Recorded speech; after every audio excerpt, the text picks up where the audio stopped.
Olá, ouvintes do nosso podcast Ciência na Telha. Estamos de volta com novos episódios nessa nova temporada. Então vem aí muita conversa boa sobre ciência, sobre pesquisa, com nossos iguatuenses ou relacionado aí à nossa região. Estão preparados? Então vem comigo, vamos ver o que é que a gente preparou para essa nova temporada.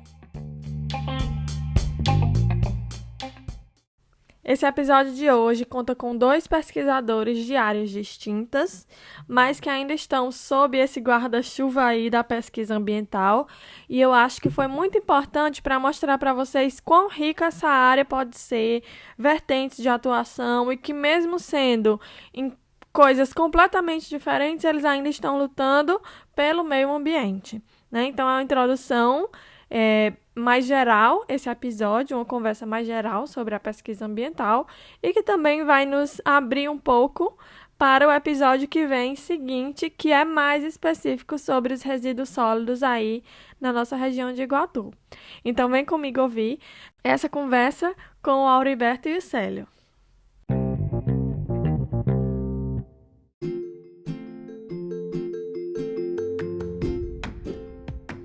Célio Moura é filho de Wellington e Socorro, possui graduação em Ciências Biológicas pela UFC e mestrado em Ecologia e Conservação de Recursos Naturais pela UFO.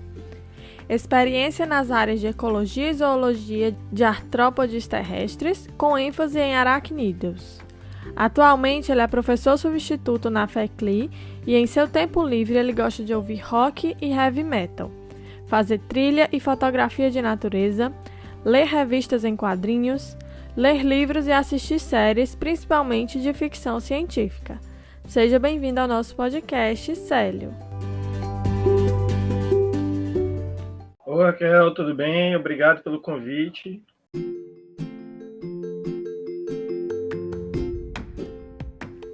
Auriberto Júnior mora em Campina Grande, na Paraíba, mas é do bairro 7 de Setembro. É o filho mais novo de Auriberto e Rita, e irmão de Patrícia, Auricélia e Ana Célia. Ele é formado em Engenharia Ambiental e Sanitária pelo IFCE de Juazeiro do Norte, tem mestrado em Engenharia Civil e Ambiental pela Universidade Federal de Campina Grande e está fazendo doutorado em Engenharia Ambiental pela Universidade Estadual da Paraíba. Atua como pesquisador no grupo de Geotecnia Ambiental, compondo a equipe técnica do monitoramento ambiental e geotécnico de aterros sanitários e de resíduos industriais da Paraíba. Além da vida acadêmica, ele ama dançar desde criança, tendo participado de grupos de dança de salão em Iguatu e hoje ama praticar fit dance e zouk. É fã de música pop, funk e outros estilos variados. Ama assistir séries, bem como viajar e à praia e dar uma saidinha básica com os amigos. Seja bem-vindo ao nosso podcast, Auriberto. Oi, Raquel, muito obrigado pelo convite.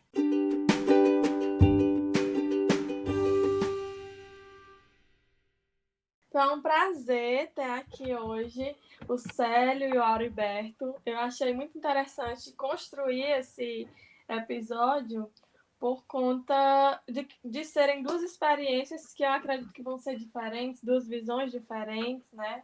Também são em universidades diferentes, então acho que vai ser uma conversa muito rica. E dando aqui mais uma vez, eu adoro dar um detalhe de bastidor. O Instagram, para mim, embora seja um ambiente que a gente vê hoje em dia que está ficando muito tóxico, pesado, é muita coisa, muita gente querendo vender coisas e tal, mas para mim ele está sendo um momento de criação. Então, quando eu estou passando o feed, eu estou vendo potenciais candidatos, eu estou vendo a vida das pessoas, como aquilo ali se encaixa no podcast, e foi assim com o Auriberto e com o Célio. Então, o Célio, eu percebi ele quando ele virou um seguidor lá do Ciência na Telha, então nenhum seguidor passa despercebido, e eu fui olhar e vi, olha, interessante, um possível convidado aqui para o futuro. E o Auriberto, a gente se conhece da época de escola ainda, né? Quando eu vi que ele passou no doutorado, então desde essa época que eu já gravo, já tenho em mente. Então, ter essa ideia agora de juntar eles dois, eu acho que vai ser muito rico para a gente. E para começar, para vocês começarem a ver essa diferença, como vai ser bom, eu queria que cada um começasse a falar um pouco como é a sua área de pesquisa e qual é a sua área de pesquisa. Beleza, Raquel. A minha área de pesquisa é ecologia, no caso, mais focada para ecologia animal. E dentro dessa área, eu procuro estudar mais a ecologia dos aracnídeos, principalmente aranhas, né? Tanto a parte do comportamento, como também a parte da diversidade. E mais recentemente trabalhando também com algumas outras questões relacionadas a esses grupos de animais. Raquel, então, o engenheiro ambiental ele tem muitas possibilidades de área de pesquisa, né? E quando eu entrei na graduação, eu tinha essa expectativa de ter experiências em todas as áreas que fossem possíveis para mim, para que eu pudesse entender em qual área eu iria me identificar mais, em qual área eu iria ter mais prazer de pesquisar, sabe? Então, durante a graduação, eu consegui trabalhar com qualidade de água de abastecimento, trabalhei com águas para reuso, trabalhei com análises físico-químicas de água e de efluentes, trabalhei também com projetos de educação ambiental, que é uma área assim mais social de conscientização da população, sabe? E uma das últimas áreas que eu vim a ter experiência foi os trabalhos com resíduos sólidos, que eu acabei me identificando bastante com essa área. E mesmo assim, eu tive muita dificuldade de escolher em qual área seguir, porque de fato eu passei a gostar de todas as áreas que eu tive experiência, né? Mas ainda assim eu precisava escolher uma área para me especializar e acabei optando por seguir trabalhando com resíduos sólidos na pós-graduação. Então, desde que eu entrei na pós-graduação, eu venho trabalhando com essa área de resíduos sólidos. Porém, na graduação, eu trabalhava com a gestão de resíduos sólidos e na pós-graduação eu fui mais para a área de tratamento e disposição final.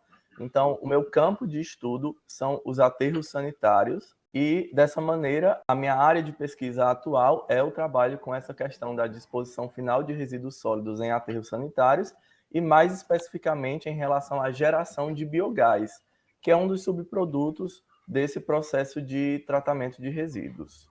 Interessante isso que tu falou, que eu acho que realmente é uma dica para quem está numa graduação, né?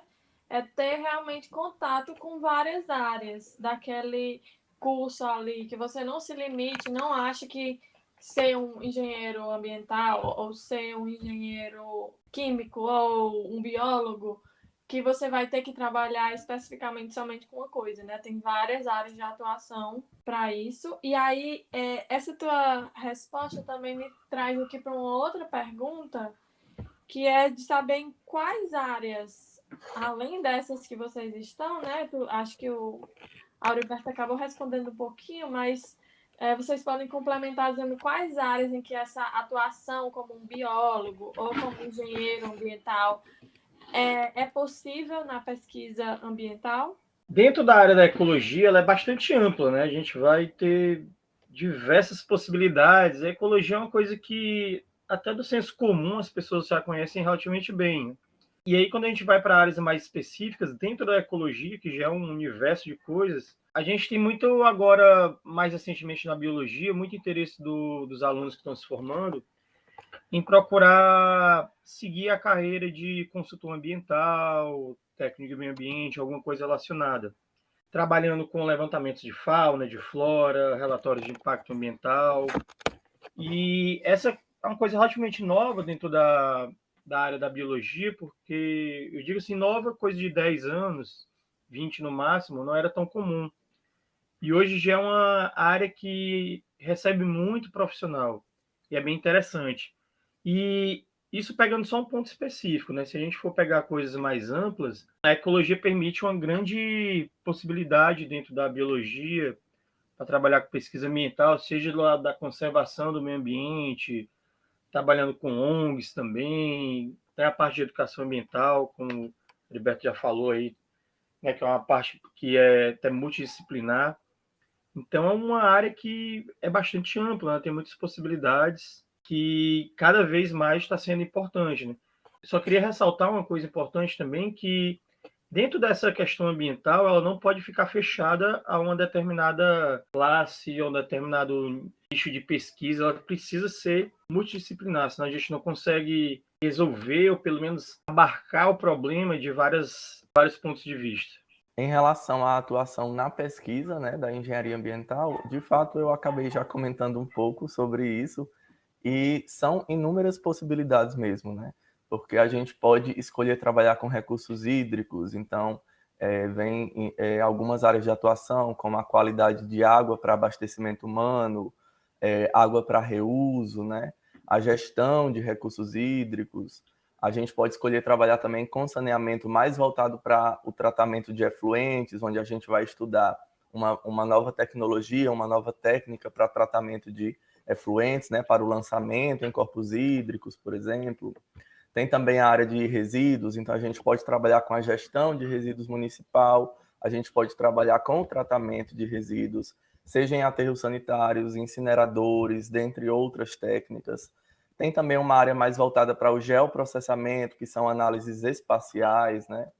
Tem a poluição hídrica, tem os trabalhos com poluição atmosférica também, né? Onde a gente vai estudar, por exemplo, a emissão de gases para a atmosfera. Tem também a área do desenvolvimento de tecnologias em si, né? Que é um pouco do que eu estou atuando também atualmente no meu doutorado, que é o desenvolvimento de uma tecnologia.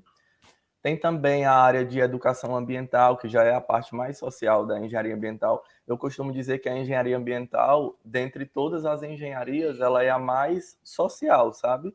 Porque existe, de fato, esse trabalho com a conscientização. E isso é muito importante. Então, assim, a pesquisa em si, dentro do campo da engenharia ambiental, ele abre inúmeras possibilidades. E é importante, como eu já comentei, ter essa questão da experiência em várias áreas, porque quando você vai trabalhar com pesquisa, é importante que você goste daquilo que você está fazendo, né? A gente que atua nessa área, a gente sabe que é muito difícil pesquisar. Então, é importante que a gente escolha uma área que a gente se identifique, que a gente goste daquilo que a gente está fazendo, para que a gente possa ter estímulo para continuar e para desenvolver e ir cada vez mais além, né? Eu acho que também, além disso que vocês falaram, eu percebi, por exemplo, quando o Célio falou na consultoria ambiental. Eu atuei na consultoria ambiental também, como química. E até no próprio trabalho aí do Auriberto, que é com aterros sanitários, geração do biogás, né? Isso. Um das vertentes do meu trabalho também iria ser aplicado no caso do tratamento do biogás. Então, eu acho também interessante mostrar que para você trabalhar com determinadas áreas, não necessariamente você precisa ter aquela formação específica, né? Hoje em dia a gente está tendo aí uma atuação de vários profissionais que acabam Interdisciplinar, né? convergindo em uma mesma aplicação, né? Em uma mesma área. Isso. A interdisciplinaridade. Justamente. Isso. E aí eu queria saber também, eu acompanho bastante o Hugo Fernandes, que é Sim. um grande comunicador, né, de ciência no Instagram hoje em dia. Ele já faz isso há muito tempo, eu sei. Mas eu acho que ele também é da ecologia, né? Isso, o Hugo, inclusive, é colega. Vou deixar aqui um abraço para ele. O Hugo trabalha com várias áreas dentro da ecologia também, principalmente na área da zoologia, né? Ele é mais ligado para essa parte, a parte de zoologia dos mamíferos, que é a mastozoologia. Mas é aquela coisa, né? Dentro da biologia, quem está na área ambiental, as três grandes principais, né? A ecologia, a botânica e a zoologia, a gente acaba fazendo essa interseção muito, né? Sempre voltada dentro para a ecologia, porque é o que mais vai pesar, né? A gente vai sempre tratar de questões ambientais, né? Vai essa preocupação que é cada vez mais crescente, né? Então, a gente precisa sempre estar envolvido com esse tipo de problemática, né? E o Hugo faz isso muito bem com a parte da divulgação e também com a parte da pesquisa. Eu queria fazer essa próxima pergunta, que é qual o impacto de pesquisas como essa de vocês que vai ter na sociedade? E aí eu queria acrescentar isso, né? O conhecimento que a população tem tido, seja por uma divulgação científica de um determinado divulgador em algum canal, né? Não apenas no Instagram, no YouTube também, mas também o conhecimento que a sociedade tem tido sobre esses temas atualmente. Qual é o impacto que isso tem?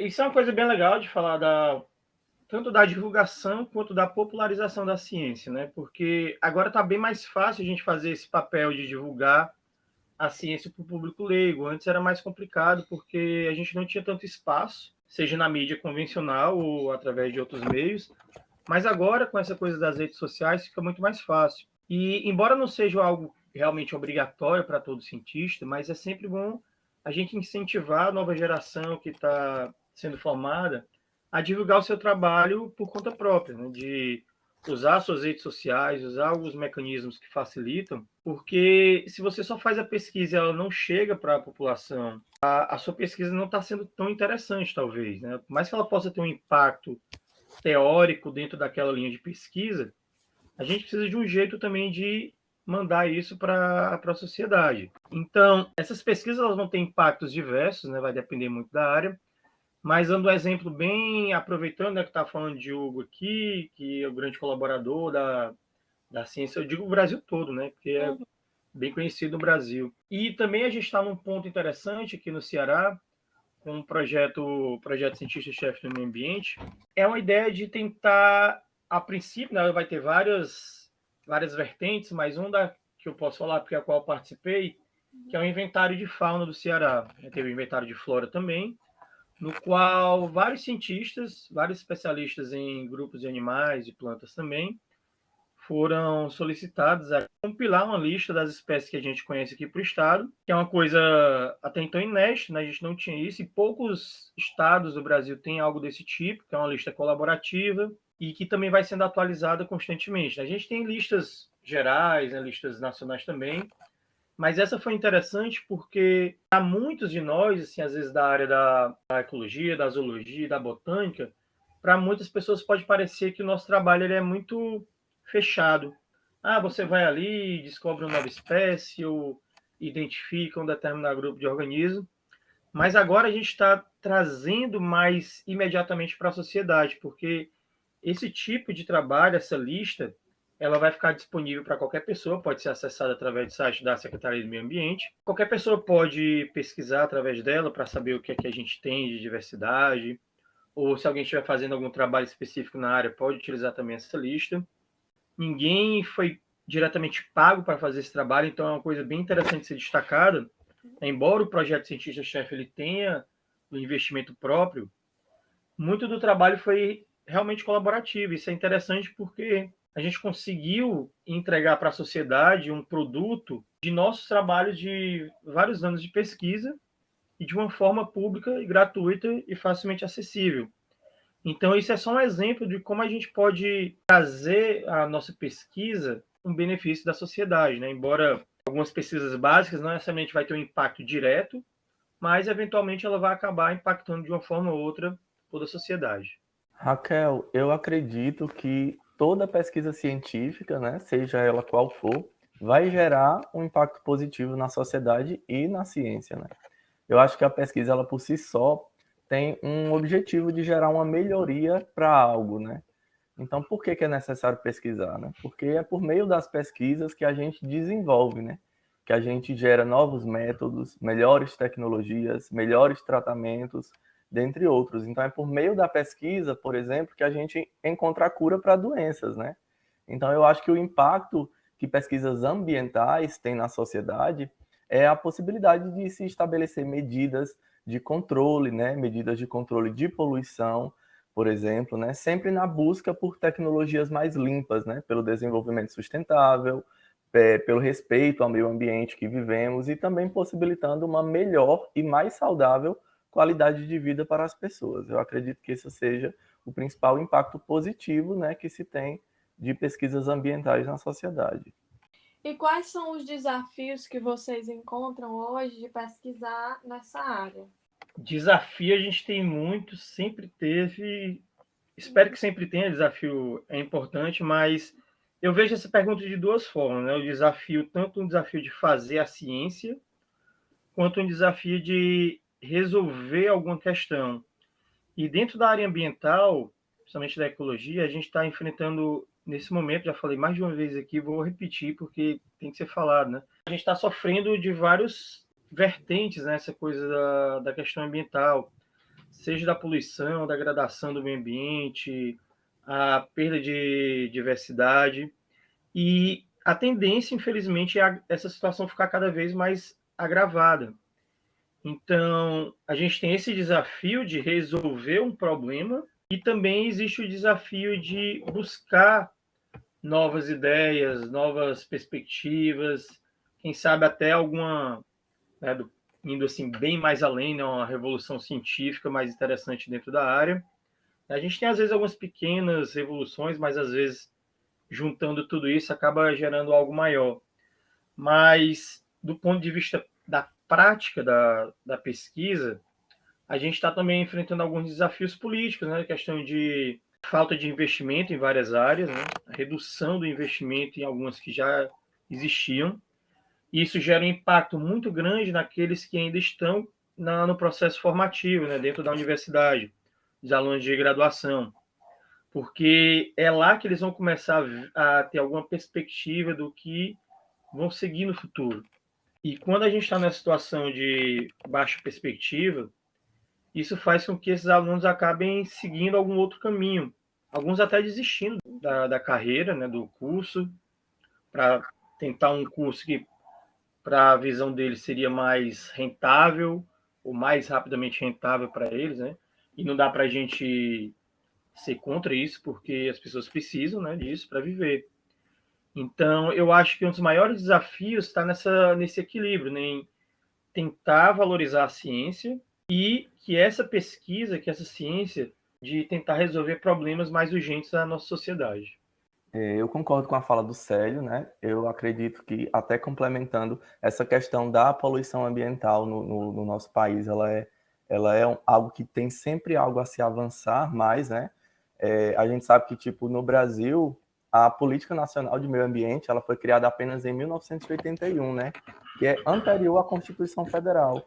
E apenas nessa data é que se inicia as exigências de estudos ambientais, né? Para se criar, instalar empreendimentos.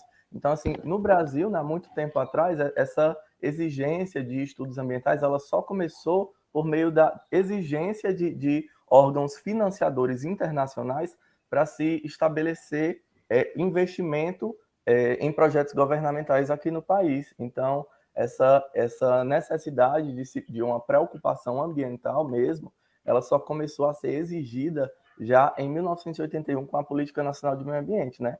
Então, essa questão da poluição ambiental sempre é algo que precisa se avançar, né? Sempre na busca por melhorias, na busca por tecnologias mais limpas e no desenvolvimento sustentável, né? Mas trazendo um pouco mais essa interpretação para a questão da pesquisa em si, né? Eu acho que o cenário da pesquisa ambiental, ele é como o cenário de qualquer outra pesquisa no Brasil, né? Acredito que a gente possa utilizar o termo precarização, né? Eu acredito que a pesquisa ela seja uma grande precarização, porque infelizmente a gente vive num país, né, que apresenta aí um governo que não investe e que não valoriza a pesquisa e a educação, né? Então, enquanto pesquisador, a gente sabe que é muito difícil esse caminho, né? Porque praticamente todas as pesquisas que a gente vai desenvolver, a gente precisa de investimento, a gente precisa de laboratórios que atendam às necessidades, a gente precisa de compra de materiais, e tudo isso é muito difícil para a gente, né, enquanto pesquisador, para adquirir essa verba para o desenvolvimento das pesquisas é muito difícil. E além disso, né, tem também a própria questão das bolsas, porque a gente sabe que quando um aluno entra para uma pós-graduação, para um mestrado, para um doutorado, é muito difícil de conseguir a bolsa em primeiro lugar, porque nem todos os programas dispõem de bolsas, não é verdade? Então, mesmo aqueles que dispõem, quando o aluno passa a conseguir essa bolsa, tem aí uma contrapartida de exigência de dedicação exclusiva, né? Dedicação exclusiva da nossa vida àquela pós-graduação, aquele estudo, aquele trabalho. Então, a pós-graduação ela não é apenas um estudo, ela também é um trabalho. E a gente sabe que os valores dessas bolsas, principalmente hoje em dia, ela basicamente só dá para você viver do básico, né? Uma bolsa de mestrado, até do básico, o aluno ele passa aí uma certa necessidade, né, Raquel?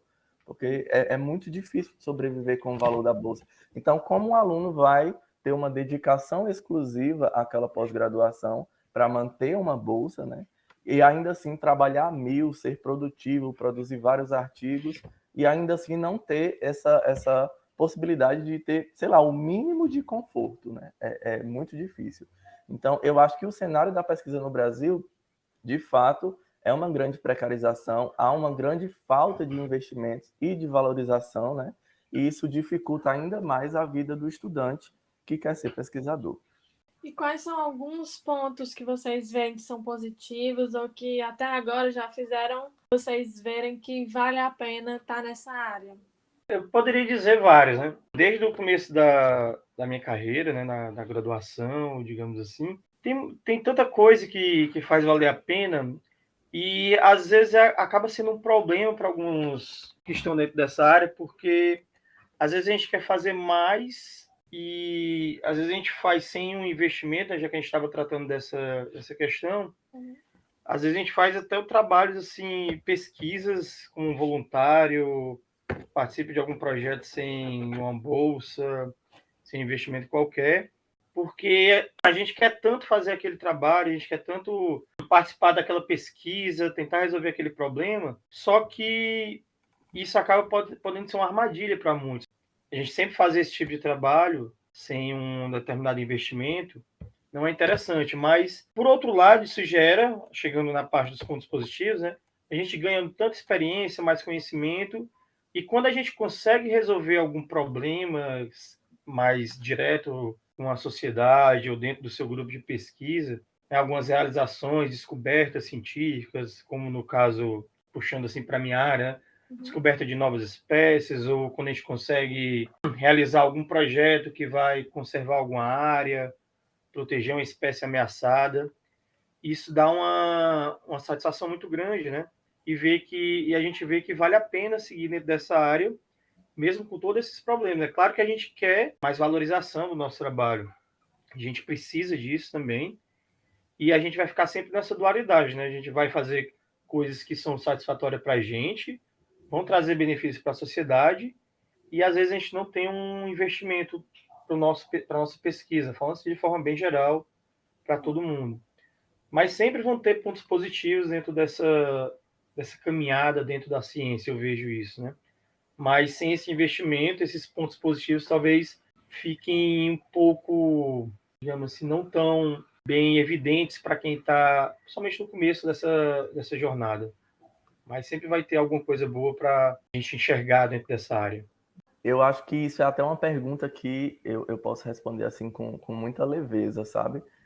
Mesmo depois de apontar tantos entraves, tantos desafios dentro da pesquisa, por que eu escolho esse caminho, né? Por que mesmo sendo tão difícil, eu ainda escolho estar nesse caminho? E a resposta para mim disso é muito simples. Eu amo pesquisar. Eu amo pesquisar. Raquel, eu fiz graduação no Instituto Federal do Ceará, campus Juazeiro do Norte, lá é que tem esse curso de Engenharia Ambiental e Sanitária, e eu lembro que no meu primeiro semestre, logo quando eu entrei na faculdade, eu ficava caminhando ali nos corredores da universidade, entre uma aula e outra, né? E eu passava do lado de um laboratório de química, lá tinha umas janelas assim de vidro, e eu passava do lado dessas janelas e eu ficava impressionado vendo os alunos fazendo análises. E eu parava e ficava só observando e eu ficava, meu Deus, eu quero estar ali dentro. Eu tinha esse interesse, essa vontade, esse anseio, sabe? De aprender, de entender como era aquilo, de entender qual era o objetivo daquilo, de poder participar daquilo. Então, assim, pesquisar, por mais que tenha todas essas dificuldades de investimentos, que a gente sabe que é real, a gente não pode deixar de comentar sobre isso, mas é algo que desperta uma imensa curiosidade, sabe? E é por meio da pesquisa que a gente pode impactar positivamente a vida das pessoas, né? Porque é por meio da pesquisa que a gente faz novas descobertas. Então, algo que faz muito valer a pena para mim é saber que eu estou ali atuando em uma área que pode vir a gerar novos impactos positivos na vida das pessoas, sabe? E essa curiosidade eu já tenho desde a época da escola mesmo. Que você lembra, a gente estudou no Rui Barbosa, né? e tinha as aulas de química e eu ficava ansioso para ter as aulas de química que o professor levava a gente para o laboratório. Eu acho até que era o professor Agnaldo, né? Era. Pronto, era o professor Agnaldo. Eu ficava super ansioso pelas aulas de química que a gente ia para o laboratório. Eu ficava curioso para mexer nas vidrarias, para aprender aquilo ali. Isso sempre para mim foi algo assim muito incrível, sabe? Então, a pesquisa para mim vale muito a pena. É um caminho que é difícil, que exige muito da gente, mas é um caminho que é muito gratificante para mim, sabe?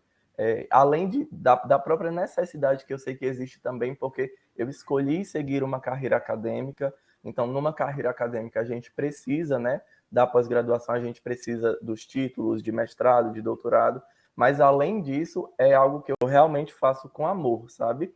E um outro ponto que eu também acho muito positivo na pesquisa é essa possibilidade da cooperação, sabe? Porque a gente vê que em grupos de pesquisa que tem vários alunos, a gente tem esse estímulo para o trabalho em equipe. E um trabalho em equipe, ele é muito gratificante, porque a gente vê que quando a gente trabalha junto, a gente vai muito mais longe, né? Tem até uma frase que um professor meu sempre fala, que ele diz assim, que quando você trabalha sozinho, você trabalha em passos curtos, mas quando você trabalha junto, você vai muito mais longe, né? Então, essa questão do trabalho em equipe também é muito gratificante, porque você está sempre podendo ensinar um pouco do que você sabe e aprendendo um pouco do que o outro sabe também. Então, essas questões sempre fazem valer a pena permanecer nesse caminho. É verdade. E acho que a gente, como pesquisador, até pensando assim, todos os convidados aqui, todo mundo tem paixão, apesar dos desafios, né? A gente se dedica bastante ao nosso trabalho por uma afinidade mesmo, que já acompanha a gente de muito tempo, né? Isso. E às vezes vai acompanhar por mais tempo. Então eu queria linkar com isso essa outra pergunta, que é quais são as perspectivas ou planos para o futuro, tanto a sua trajetória pessoal, né, ou dos projetos que vocês estão trabalhando. Raquel, eu poderia dizer que, quanto às perspectivas, né, o básico, né, continuar seguindo nessa área, né, fazendo meus projetos, trabalhando com pesquisa. E como também trabalho na área da educação, eu estou agora também um pouco que gerando novos caminhos para mim mesmo. Né? Estou participando muito dessa questão de educação, pensando mais na questão de como transmitir esse conhecimento de uma maneira mais interessante para os alunos. Então, muita coisa tem mudado nessas minhas perspectivas relacionadas a essa área como área de atuação e de pesquisa também, né? Que é o ensino da biologia.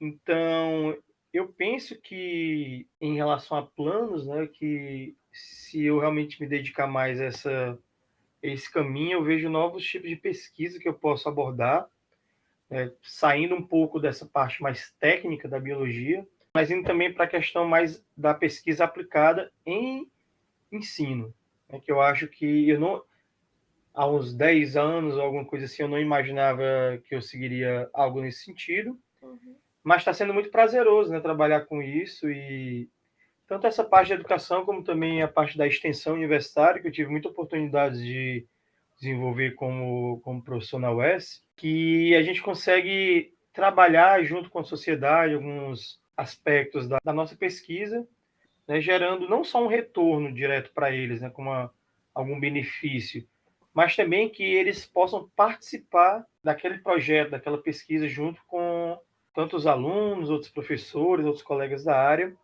que é uma coisa bem interessante. Eu pretendo seguir mais para esse caminho também. Então, acho que tem algumas outras ideias, assim, alguns planos, né, de formação, de seguir carreira, que eu também almejo.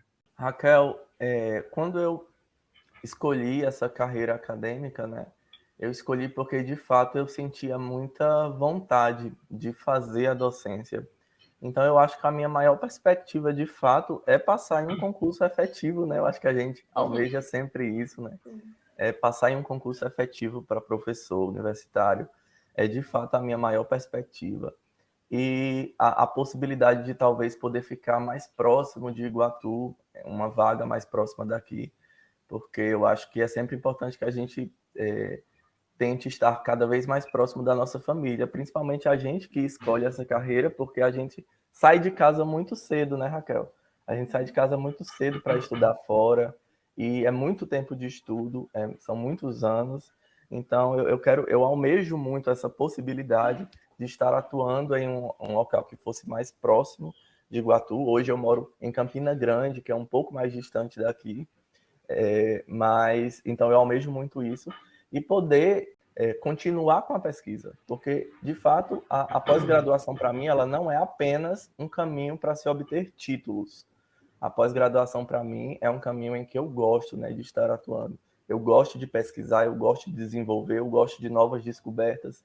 Então, a partir da minha entrada na docência, no ensino, eu tenho essa perspectiva de continuar na pesquisa, de criar um novo grupo de pesquisa, de obter parcerias com outros grupos de pesquisa para promover essa cooperação aí no desenvolvimento da ciência. Então, essas são as minhas maiores perspectivas e planos para o futuro mesmo.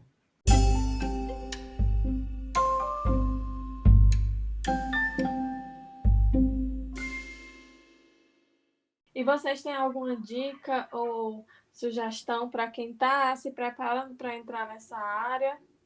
Olha, Raquel, dá para dar muitas dicas, sabe? Assim, tanto de dicas mais diretas, né, do que fazer, o que não fazer, mas cabe muito, né, da descoberta. Mas uma dica importante é buscar muita coisa assim dentro da sua área, tentar ver outras perspectivas e não ficar muito fechado num único nicho de pesquisa, digamos assim, né?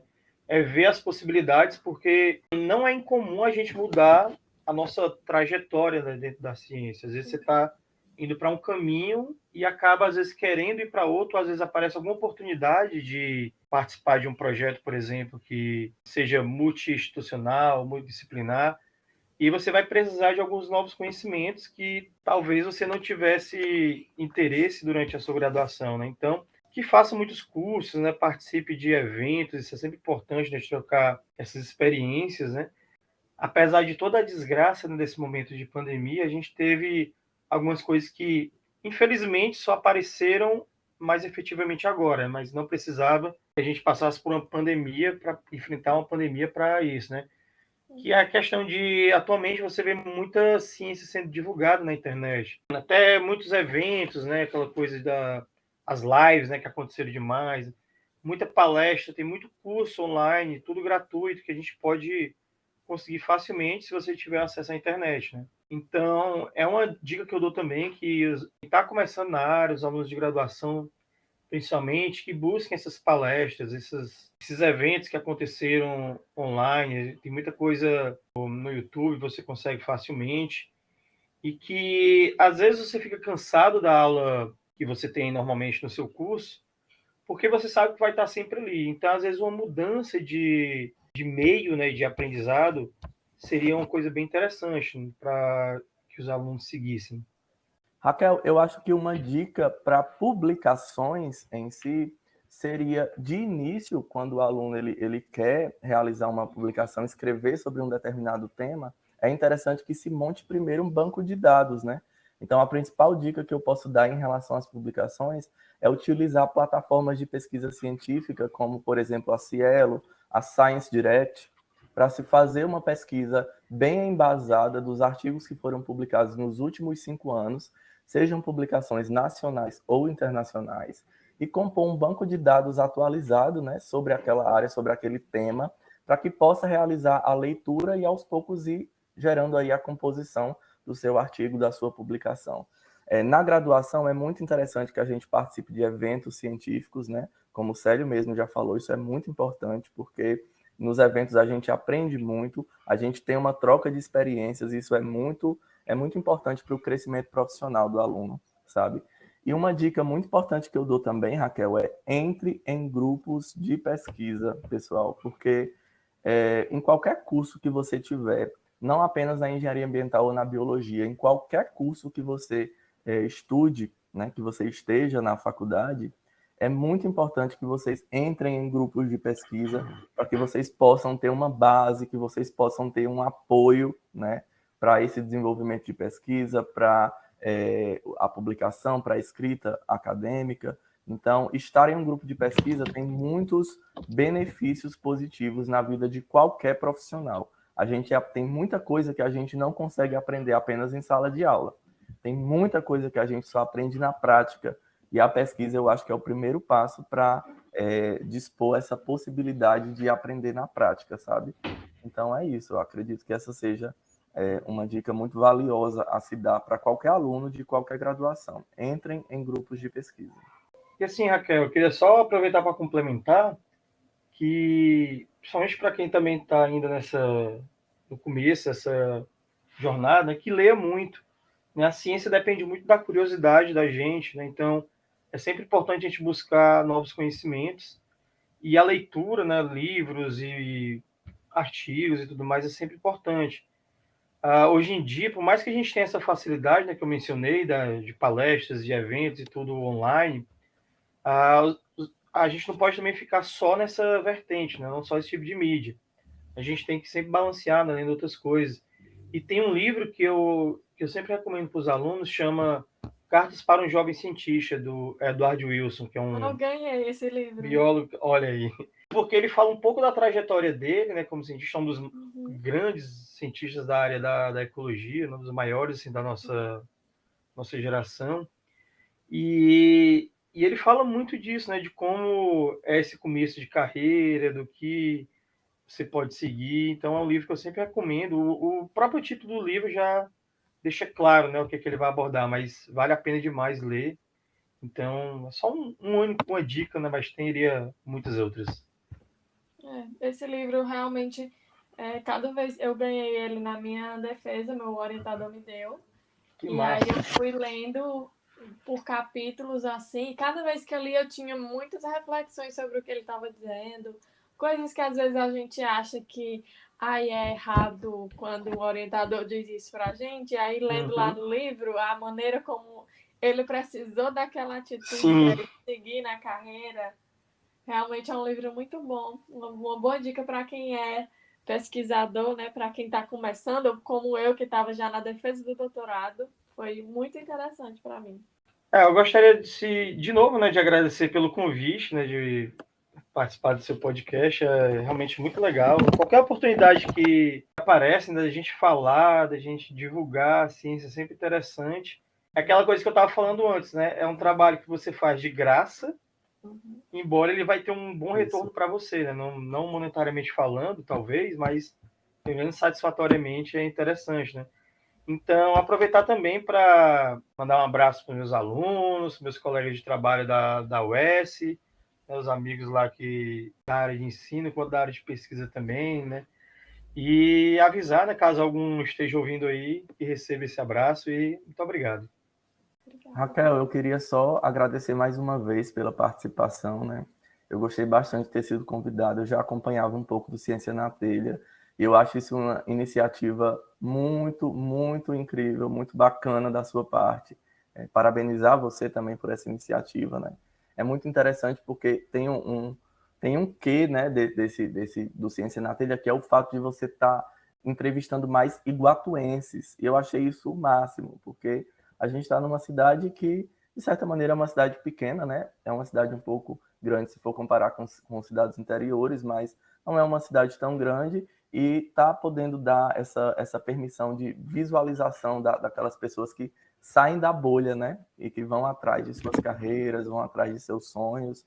Isso eu acho que é um grande estímulo para muitas pessoas que têm essa vontade de correrem atrás de algo que não tem aqui no Iguatu, porque infelizmente no Iguatu a gente não tem tantos cursos, né, disponíveis aí para serem estudados, e essa possibilidade de você mostrar para a galera, para os iguatuenses, o quão é possível, né, que você possa ir atrás do seu sonho, correr atrás do seu objetivo fora daqui, isso é maravilhoso. Então, parabéns por essa iniciativa.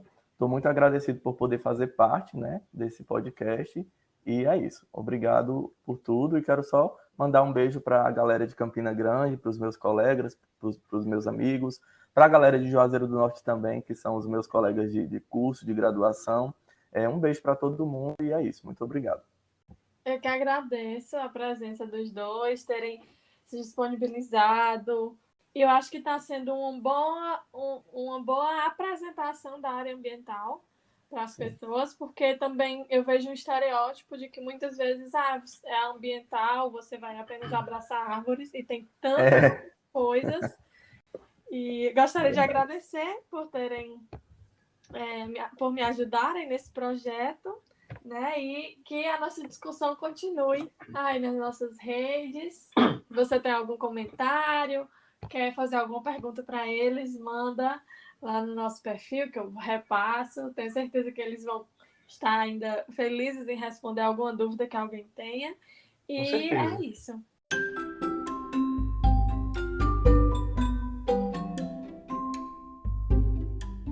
E aí, meus cientistas, o que acharam do episódio?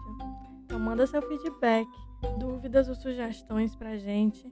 Pode ser pelas nossas redes sociais, que é o Instagram e o Twitter, @ciencianatelha, pelo e-mail, que é ciencianatelha@gmail.com, ou ainda podemos continuar essa discussão lá no nosso blog, que é ciencianatelha.wordpress.com. Então espero vocês no próximo episódio.